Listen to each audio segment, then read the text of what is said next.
Danil Dendi Ishuten was born in Lviv, Ukraine on December 30th, 1989. The son of a piano teacher, his formative years were full of music and dance. Although the family didn't have much money, with the help of his grandmother, they were able to purchase a home PC in 1997. Dendi was instantly captured by computer games. Much like many kids his age, Dendi nurtured his love of gaming with countless hours at the computer, playing Counter-Strike and Warcraft 3. Heroes arise to challenge fate and lead their brethren to battle. Sadly, his father died of cancer when he was still young, and Dendi further retreated into gaming, devoting even more time to the PC to cope with the loss. It's like distractor. It was like a start time actually, and that's maybe one of the reasons why I'm playing now. Maybe I wouldn't play at all. As his skills improved, he began to participate and win some local Warcraft 3 tournaments, gaining a thirst for competition and a drive to be the best. Eventually, he would discover Dota, which became his obsession. He had taken his first steps down the road to esports. At only 17 years old, Dendi quickly gained notoriety within the Dota community and found his way into the competitive scene as one of Ukraine's rising talents. 2010 was the year that Dendi reached new heights as he joined Nodis Vincer on Christmas Day. Dendi and Navi seemed to be a destined match, one of Ukraine's most prestigious esports organizations picking up one of Ukraine's brightest stars. Navi didn't waste any time, quickly establishing themselves as one of the best Dota teams in the world. But Navi are the champions! Congratulations to Navi. They were the best team in the tournament. Then Valve changed everything.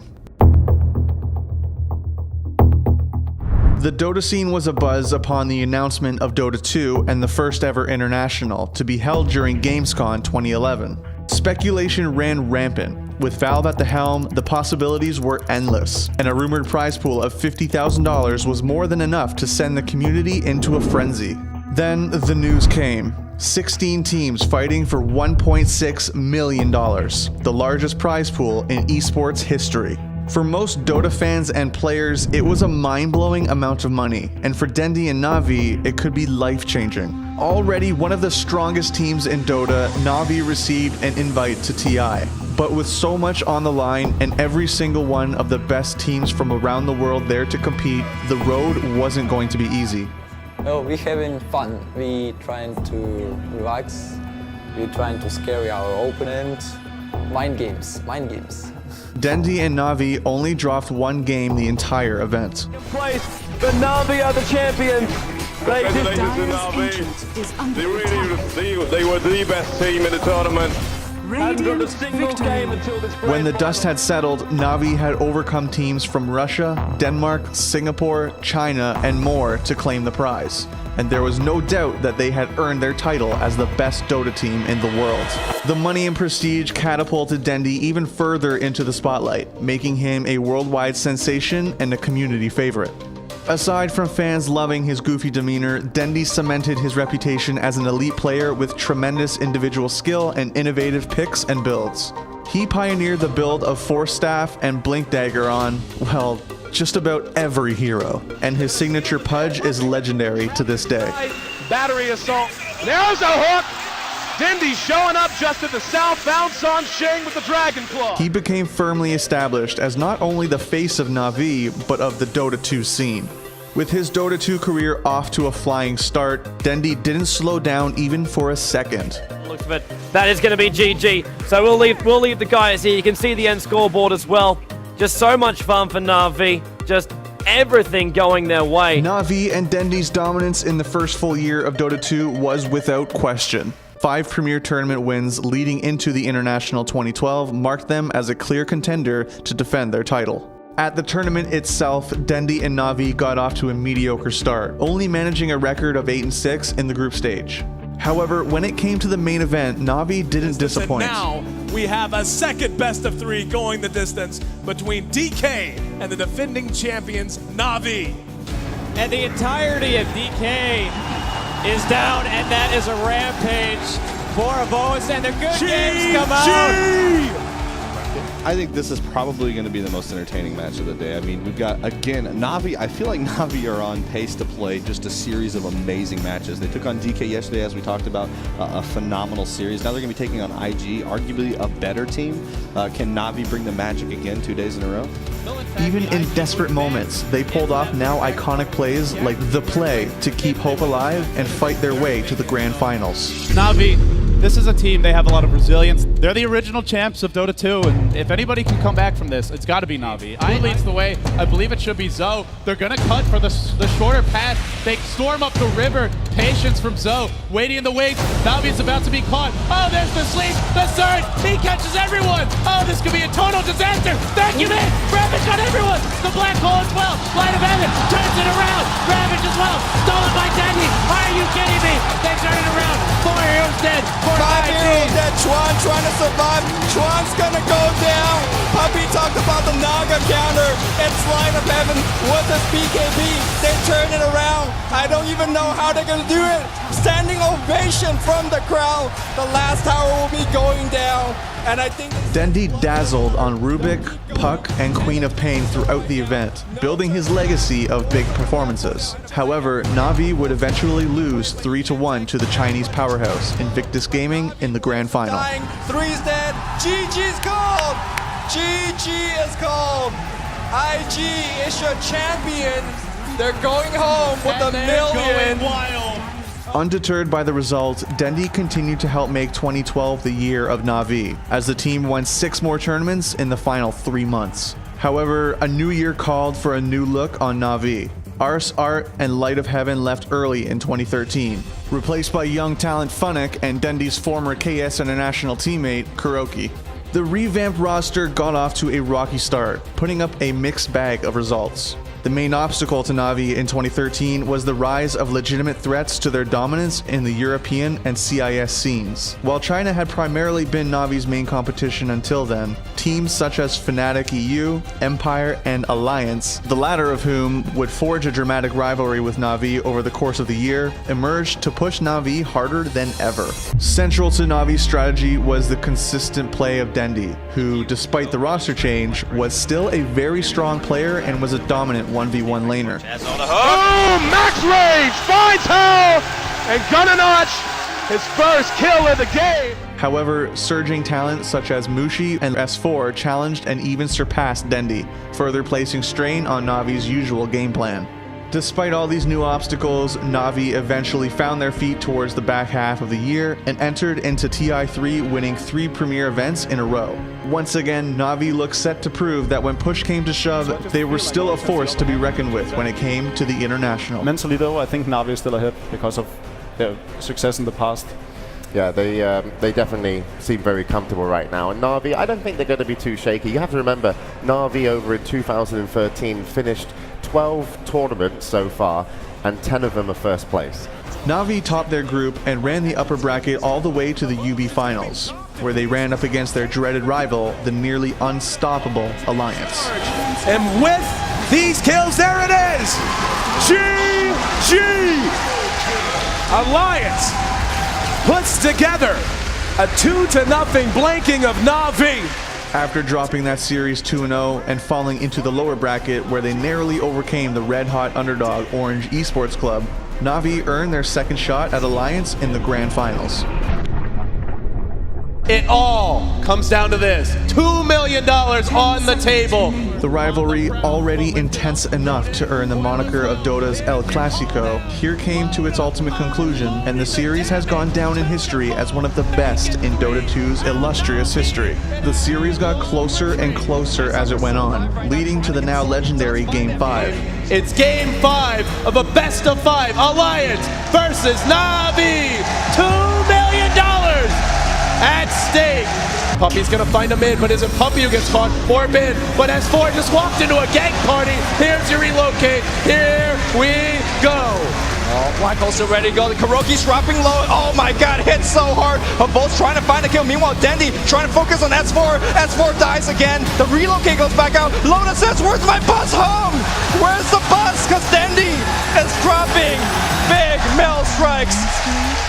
And Na'Vi are pulling away with this game. Bulldog caught. Bulldog will fall. Triple kill for Dendi. Dendi looking for more. Na'Vi looked on the brink of winning it all, but Alliance outmaneuvered them to snatch away the title. They don't have enough But time. Oh, cancel TP. He's he canceled the beat. Puppy's not going to be back in the base. He's got BKB, but no boots of travel. Coil on two. Cancels Dendi's TP as well. They are in huge trouble. But it's caught. Now they go for the throne. Alliance surrounding from all sides. BKB, they won this round. They're going to do it. The Kings of the North. Alliance wins. They win TI3. Na'Vi finished second at TI once again, unable to recapture their throne despite being ever so close. The loss devastated the team. Havost went so far as to angrily call some of his teammates useless idiots on social media. Na'Vi continued to have moderate success for the rest of 2013 and the early stages of 2014, but the team wasn't quite as dynamic as they had been, and Dendi's dominance was waning. The rest of the world was catching up, and the game was far different than what it had been until then. Havost gets doomed out, but Wisp Tether still up on him. He will get Hex up Overgrowth and focus down. Havost will fall Kuroki shortly thereafter. 3-0. Yeah, there's just pretty much nothing they can do. They focused whatever they needed to on the Tiny. Seems like Navi's really devastated by their loss, though. Going for the GG push, and it might be it. Na'Vi might be out here in the quarterfinals here at ESL1, and it's GG. EG will take the victory. Na'Vi have been eliminated. And now in comes Sing Sing. That damage output is just too high. It's a double kill for Sing Sing, triple kill for Sing Sing, an ultra kill for Sing Sing, and GG. Na'Vi are out. Cloud9 have eliminated the three-time grand finalists of the International for Na'Vi. An early exit and 7th place from TI4 was a clear sign the winds of change were blowing. The next few years were more of the same for Na'Vi. While Dendi still occasionally turned heads, the team struggled and rarely made deep runs at events. They tried everything, including multiple roster changes that saw them bringing in veteran faces and rookie talent alike, but nothing ever seemed to click. The competition was simply too fierce for Na'Vi to keep up, and even at his best, Dendi was struggling to match his competition. As the decline continued, Na'Vi didn't receive an invite to the International for the first time, and although they still managed to attend TI5 via the qualifier, they bombed out of the event in 13th to 16th.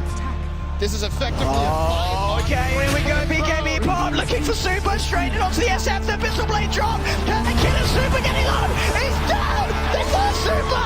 Now Sonic Wave onto launch. He takes some though. They might lose him. Force, can they keep him alive? Also, no, he shallow grades himself. He shallow grades himself. It's over. VG Gaming take the game. Oh my goodness. Na'Vi are out. VG Gaming move forward. What an end to the game. On October 16th, 2015, after failing to qualify for Valve's first ever major in Frankfurt, Na'Vi released its entire Dota 2 roster. However, Dendi's loyalty to Na'Vi would show through, and he wouldn't give up the team that had given him so much. Only 4 days later, Na'Vi confirmed that Dendi would return to the team and would lead a rebuilt roster into 2016. While the loss of his longtime teammate and friend Havost was a blow to Dendi, the shakeup proved valuable as the team performed well. Out of anyone, and it's been a while since their last Star Ladder victory. Fell short at the last Invitational, but here they are, Na'Vi, about to take it, mowing down Pylite, hexing up Arteezy, bringing him down as well. Na'Vi, they are doing it in style. Their former captain will fall as well. A triple kill for Digyara, and there's the call. Na'Vi is truly back. They have won their first major tournament in a very long time. They were once again qualifying for LANs and even won the Star Ladder I-League Star Series Season 2 over Team Secret later in the year, their first ever significant win in over 20 months. Dendi had re-entered the public eye, rekindling the hope of his legion of fans around the world.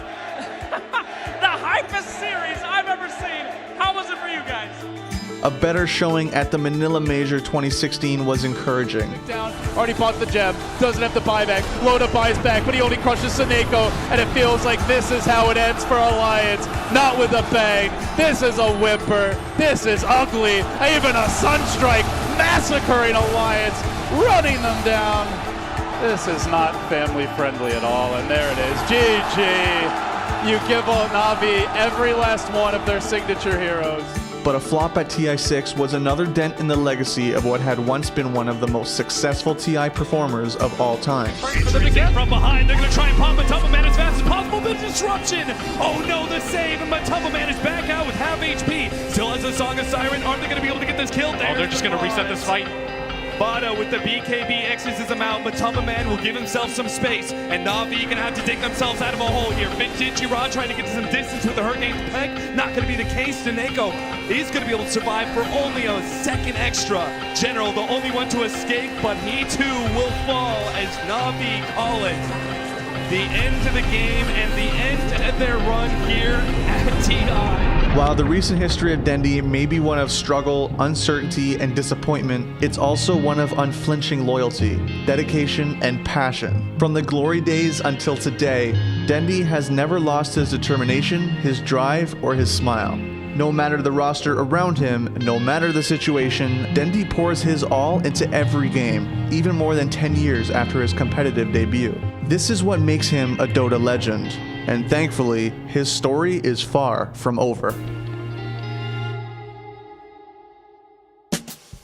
Thanks for watching. If you want more great content, be sure to hit that subscribe button.